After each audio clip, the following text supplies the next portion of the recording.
आप सभी का स्वागत है मेरे YouTube चैनल सची कहानियां में। अगर आप नए हो तो चैनल को सब्सक्राइब करें।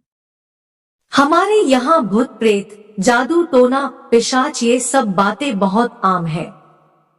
शायद शहरों में ये सब न सुना जाए या फिर इस बात पे कोई गौर नहीं करता, लेकिन कुछ गांव आज भी ऐसे हैं जहाँ भूतों का राज चलता है, प्रेतों को मनाया जाता है और बुलाया भी जाता है।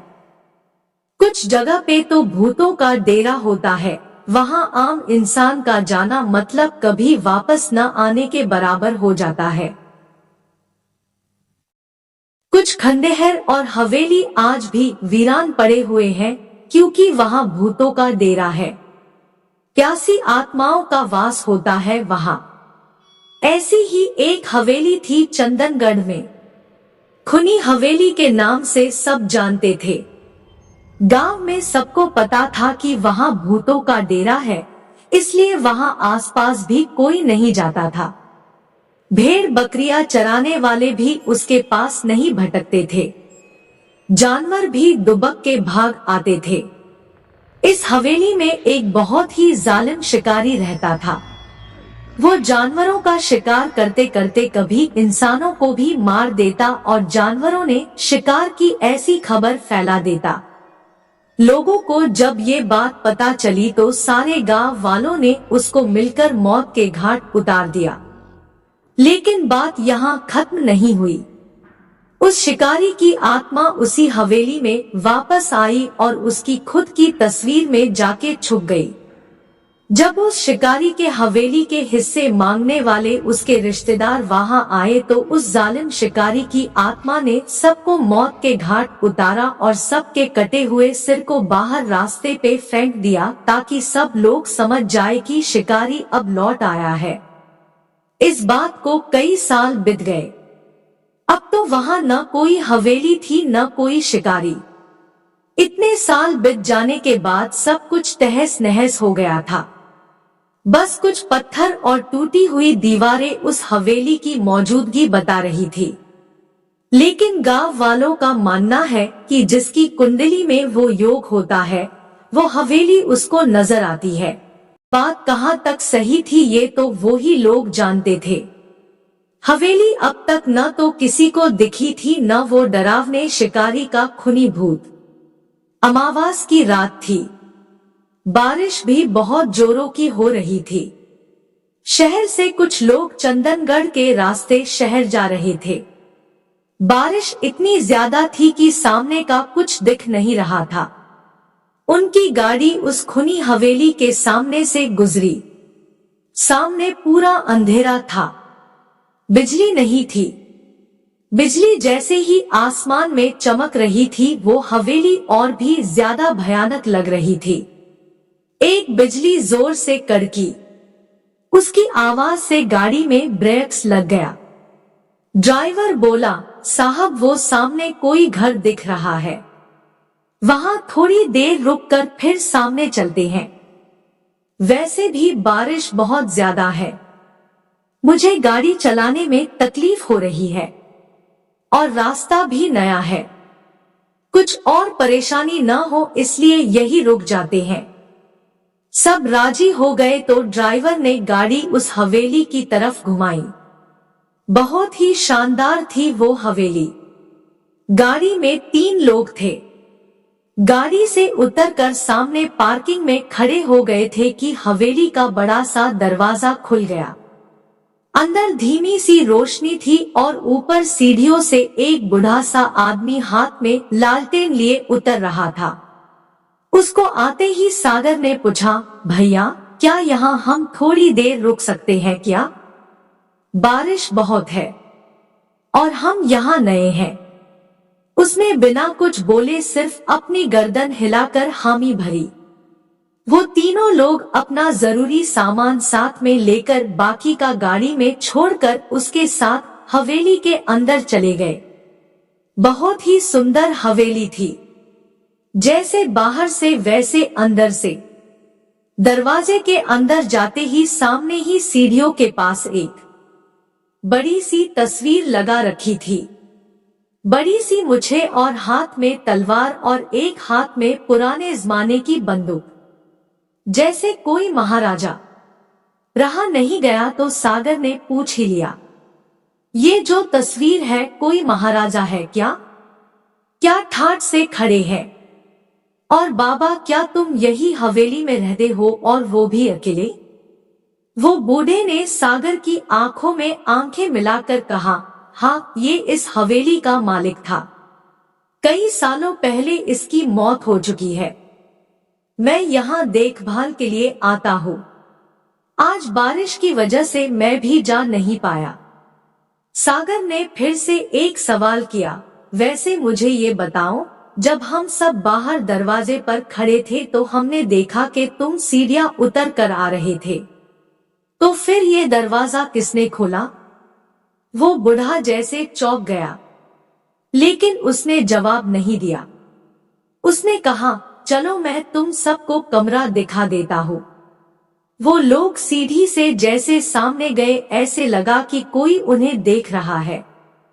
बहुत ही गुस्से से एकदम से सबकी नजर उस तस्वीर पर पड़ी। लगा कि उसकी आंखें हिली थी थोड़ी देर के लिए। शायद सबका वहम था या सच, पता नहीं। वो थोड़े डर गए थे। वो सबको सीढ़ियों के बगल में एक कमरे में लेके गया। वो लोग बहुत थक चुके थे। ड्राइवर गाड़ी में ही सोता बोल रहा था, सो उसको किसी ने नहीं बुलाया। उनको आदत होती है, लेकिन हम तो गाड़ी में बिल्कुल भी नहीं रुकने वाले थे। रमेश, सागर और शिरीष तीनों ने अपना सामान अंदर कमरे में रख दिया। वो इतने थक चुके थे कि लेटते ही आंख लग गई। जगह नई थी, लेकिन बाहर बहुत ठंड थी और अंदर काफी गर्म था कमरा। शायद आधी रात का समय हुआ होगा। शिरीष एकदम से चिल्लाने लगा। बाकी दोनों दोस्त जग गए। शिरीष को कोई सपना आया था। शिरीष बता रहा था कि उसने सपने में उस फोटो वाले आदमी को देखा और वो हम तीनों को मारने आया था। बाकी दोनों को ये मजाक लगा, इसलिए उन्होंने शिरीष को समझा के शांत किया। लेकिन फिर बाद में बिल्कुल वही सपना रमेश को भी आया और सागर को भी। उसके बाद सब डर गए। इतना तो समझ आ गया था कि एक ही सपना सबको नहीं आ सकता। कुछ तो गड़बड़ है। बाहर निकलने के लिए आवाज लगाई तो उस बूढ़े ने दरवाजा बाहर से बंद किया था। लग रहा था कि सबको जानबूझ के फंसाया गया। अब समझ नहीं आ रहा था कि आखिर क्या करे। डर के मारे सबको बड़ी जोरों की प्यास लग रही थी। साथ में पानी लाया था जो एक ही घूंट में खाली हो गया। खिड़की से बाहर आवाज लगाई, लेकिन कोई जवाब नहीं आया। उनका ड्राइवर उनको सामने दिख रहा था, लेकिन उसको उनकी आवाज जा नहीं रही थी। फिर शिरीष ने अपना मोबाइल उठाकर फोन करना चाहा तो नेटवर्क ही नहीं था। सब कुछ बहुत अजीब सा हो रहा था। अब उनके साथ आगे क्या होने वाला था ये कोई नहीं जानता था, लेकिन वो किसी बुरी जगह फंस चुके थे ये समझ आ गया था। पूरा एक दिन और रात बीत जाने के बाद उनके रूम का दरवाजा खुलता है। बाहर पूरा सन्नाटा फैला था। जो बूढ़ा उनको मिला था उसे भी कोई पता नहीं था। तीनों दोस्त पागलों की तरह सारी हवेली छानने लगे, लेकिन बाहर जाने का कोई दरवाजा था न कोई खिड़की। सब लोग ऊपर चले गए। वहां से कूदने का सोचा, लेकिन इतना ऊंचा था कि हिम्मत नहीं हो पाई। ये सब क्या हुआ यह सोच के वो आपस में झगड़ने लगे। बाद में सभी नीचे आ गए। सबको बहुत प्यास लगी थी। नल था, लेकिन उसमें पानी नहीं आ रहा था। सब जगह देखा, न खाने का कुछ था न पानी। अब सब थक के एक जगह बैठ जाते हैं। क्या करे यही सोच के खुद पागलों जैसे बर्ताव करने लगते हैं। शाम होने लगती है। और उस हवेली के अंदर एक शैतानी माहौल बनना चालू होता है। तभी तीनों दोस्त आपस में लड़ने लगते हैं। उनका रात का फेंका हुआ सड़ा हुआ खाना ढूंढ के खाने लगते हैं। रात बीत जाती है, सवेरा होता होता है।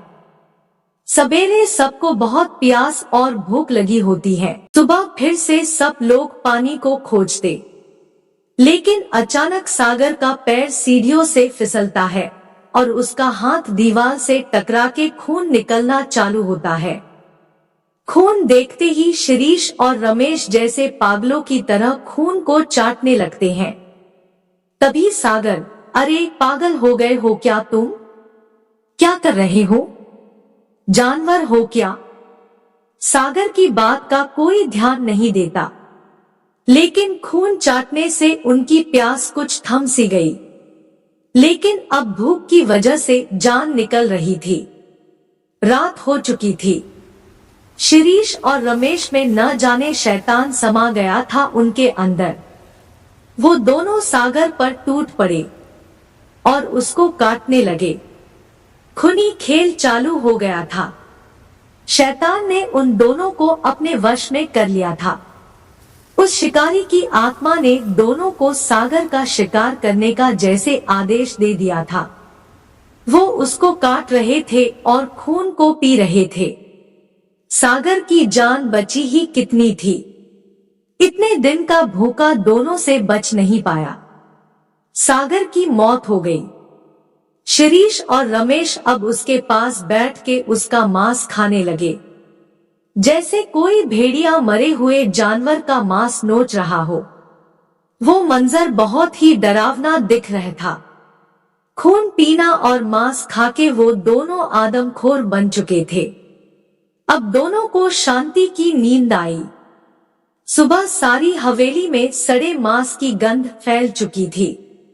सुबह उठकर फिर से दोनों ने सागर की लाश में से खाना चालू किया, जैसे उनके अंदर का इंसान मर चुका था। रात होते होते अब उस लाश में कीड़े घूमने लगे थे। अब वो शिरीष और रमेश बगल के कमरे में जाके सो गए, लेकिन प्यास और भूख उनका पीछा कहाँ छोड़ने वाली थी। अब दोनों एक दूसरे का शिकार करने की सोचने लगे। रमेश ने चालाकी से दरवाजे के बाहर खड़ा रहकर पीछे से शिरीष के ऊपर वार किया। शिरीष का सिर किसी नारियल की तरह फट चुका था और जमीन पे खून ही खून था। रमेश जानवरों की तरह कभी फर्श चाटता तो कभी शिरीष की लाश का मांस खाता। हैवानियत अपने चरम पर थी। शैतान उसके ऊपर हावी हो चुका था। शैतान ने रमेश को कोई सोचने का मौका नहीं दिया। वो अपनी भूख मिटा के अब आराम करने लगा। सुबह होने वाली थी। पहली किरण हवेली के अंदर पहुंची और दरवाजा खुल गया हवेली का, जैसे सालों से बंद पड़ा था। रमेश अब ठीक से चल नहीं पा रहा था। बाहर निकलकर देखा तो बारिश रुक चुकी थी। उसने उनकी गाड़ी देखी, वहां तक जैसे तैसे चल कर गया। दरवाजे पे जोर से हाथ मारा। जी साहब, दरवाजा खोल के बाहर आता है। वो रमेश को उठा के गाड़ी में बिठाता है। बाकी लोग कहाँ है? ड्राइवर ने रमेश से पूछा। रमेश रोने लगता है। वो दोनों उस हवेली में, और जैसे ही गाड़ी की खिड़की से बाहर देखता है पूरा चौंक जाता है। वहां कोई हवेली नहीं थी, सिर्फ कुछ टूटी हुई दीवारें थी और मिट्टी के ढेर थे। सब कुछ समझ के परे था। खुद पागलों जैसे महसूस करने लगा था रमेश। तभी, हम लोग यहाँ इतने दिन से फंसे थे उस हवेली में, तूने हमको ढूंढा क्यों नहीं ड्राइवर? शंकर चिल्ला के ड्राइवर पे चढ़ने लगा। साहब, हम सब कल रात को ही तो यहाँ आए थे, सिर्फ बारिश के लिए रुके थे, ड्राइवर डर के बोल रहा था। अब मानो शंकर का खून सूख गया। उसके साथ पिछले 4 दिन से जो हो रहा था वो क्या था? सपना या कोई छलावा? हवेली गायब और उसके दोनों दोस्त का क्या हुआ था वो तो बस शंकर ही जानता था। वो बर्फ की तरह एक जगह जम गया, हिल भी नहीं रहा था। ड्राइवर ने जरा डर के शंकर को हाथ लगाया। साहब। शंकर गाड़ी की सीट पे ही गिर जाता है। वो सदमा सहन नहीं कर पाता और उसकी मौत हो जाती है। उस हवेली में क्या हुआ था? उनके साथ क्या हुआ? दोस्त कहाँ गए? किसी को कोई पता नहीं चला। ये सारे राज शंकर की मौत के साथ ही दफन हो चुके थे।